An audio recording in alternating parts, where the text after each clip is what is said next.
तरीके का बयान जो है बाबा रामदेव को देने से पहले सोचना चाहिए। डबल वैक्सीन की डोज भी लगा ली, बूस्टर डोज भी लगा ली, उसके बाद फिर हो गया काम। नई वीडियो वायरल हो रही है जिसमें वो ये कह रहे हैं कि पिछले 50 साल से मेडिकल साइंस ने तबाही मचा रखी है, तो उनको कोई रोकने वाला नहीं, क्योंकि उनको लगता है कि सरकार उनकी है।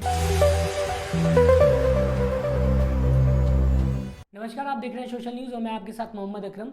मैं आज बात करूंगा बाबा रामदेव की, जिस तरीके से उनकी एक नई वीडियो वायरल हो रही है जिसमें वो ये कह रहे हैं कि पिछले 50 साल से मेडिकल साइंस ने तबाही मचा रखी है। साथ ही साथ वो ये भी कह रहे हैं कि मेडिकल साइंस फेल होता हुआ दिखाई दे रहा है। मैं आपको वीडियो दिखाने से पहले ये बात बाबा रामदेव से पूछना चाहूँगा, जब आपकी खुद की तबीयत खराब होती है तो कई बार आप मेडिकल साइंस का सहारा लेते हुए दिखाई देते हैं। इतना ही नहीं, आपके करीबी बालकृष्ण, जब उनकी भी तबीयत खराब होती है तब भी वो मेडिकल साइंस का सहारा लेते हुए दिखाई देते हैं।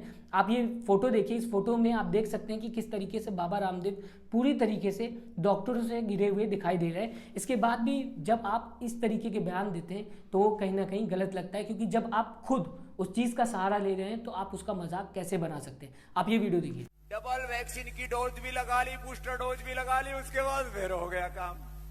लो ले लो प्रसाद। ये कहते हैं हम दुनिया के शहंशाह, हम सर्वशक्तिमान हैं, हमसे बड़ा कोई नहीं मेडिकल साइंस में।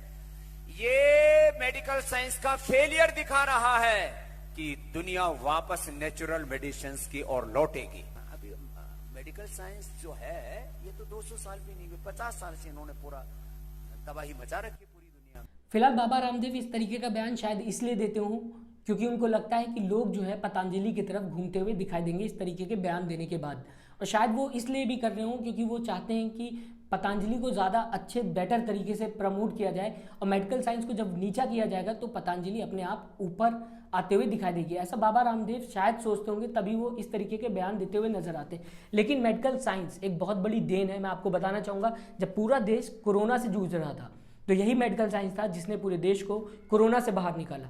यही मेडिकल साइंस के डॉक्टर्स थे जो दिन रात आप और हमारी सेवा में लगे हुए थे। जब पूरे देश में आपदा आई हुई थी उस वक्त ये डॉक्टर्स थे जो सोल्जर्स के तहत काम करते हुए दिखाई दे रहे थे, जो अपने घर महीनों तक नहीं गए, हफ्तों तक नहीं गए, उसके बाद लोगों का इलाज करते हुए दिखाई दिए। तो बाबा रामदेव ये क्यों भूल जाते हैं, जब देश में आपदा आई थी तो कोई पतंजलि का नहीं आया था आगे लोगों की सेवा करने के लिए। हाँ, उस वक्त एक प्रोडक्ट निकाला था, लेकिन जब उसका प्रमाण लिया गया, जब उसके रिसर्च किया गया उसके ऊपर, तो वो फेल होता हुआ दिखाई दिया। सिर्फ वो बूस्टर का काम करता हुआ दिखाई दे रहा था। उसके बाद बाबा रामदेव पीछे हटते हुए दिखाई दिए। फिर मेडिकल साइंस ही था जिसने वैक्सीन बनवाई, और वैक्सीन बनाने के बाद वो वैक्सीन पूरे देश भर में लगी, लोगों को लगी, जिसकी वजह से आज आप और हम शायद एक बार नई जिंदगी जीते हुए दिखाई दे रहे हैं। आज आप और हम शायद कोरोना से इस वजह से बाहर निकले क्योंकि मेडिकल साइंस था जिसने हमें बाहर निकाला।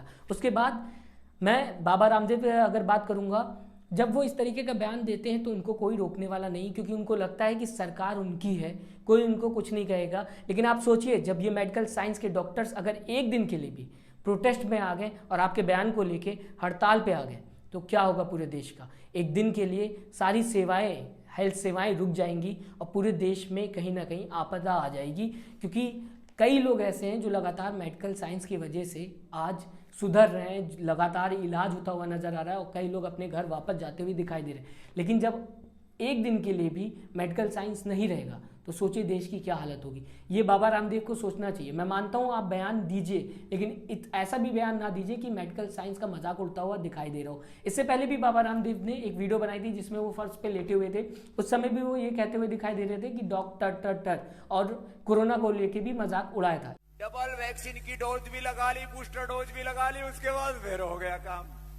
लो ले लो प्रसाद। वो वीडियो में ये कहते हुए दिखाई दे रहे हैं कि सेकंड डोज भी लगवा ली, बूस्टर भी लगवा लिया, उसके बाद भी काम हो गया, ले लो प्रसाद। उसके बाद वो ये कह रहे हैं कि मेडिकल साइंस का बड़ा फेलियर होता हुआ दिखाई दे रहा है और मेडिकल साइंस ने 50 साल से तबाही मचा रखी। फिलहाल इस तरीके का बयान जो है बाबा रामदेव को देने से पहले सोचना चाहिए, क्योंकि उनके पीछे हजारों और लाखों फॉलोअर्स हैं जो उन्हें फॉलो करते हैं। जो वो कहते हैं उनकी बात मानी जाती है पूरे देश भर में, और मैं खुद बाबा रामदेव को सपोर्ट करता हूँ जब वो योगा की बात करते हैं, जब वो योग की बात करते हैं, जब वो ये कहते हैं कि पूरे देश को योग करना चाहिए और योग सिखाते हैं। वो कहीं ना कहीं बहुत अच्छी बात है। लेकिन जब आप इस तरीके का बयान देते हैं तो आपको एक बार ज़रूर सोचना चाहिए, क्योंकि आपके पीछे मैंने अभी कहा कि काफ़ी ज़्यादा फॉलोअर्स हैं। फिलहाल आप हमें कमेंट करके ज़रूर बताइएगा आप किस तरीके से बाबा रामदेव के बयान को देखते हैं जब वो मेडिकल साइंस का मजाक उड़ाते हैं।